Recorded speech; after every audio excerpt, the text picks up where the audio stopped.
Hello guys, is Genevieve Tabili Norman. Hindi ako magtataka kung namatay na lang yung tatay ni Frank. Ito na yung postura ng bahay niya. Bakit Genevieve? Napagtanto ko na yung anak lang niya ang hindi nakaintindi sa sa architecture ng ama niya.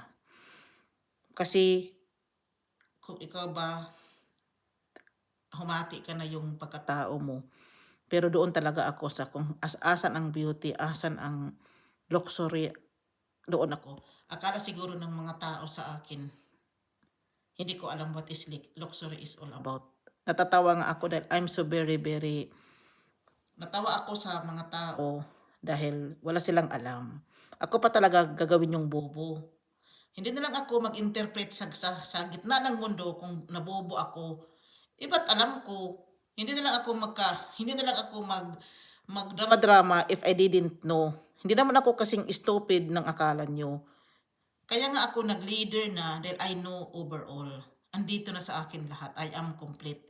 Hindi ako ma-leader kung bobo ako.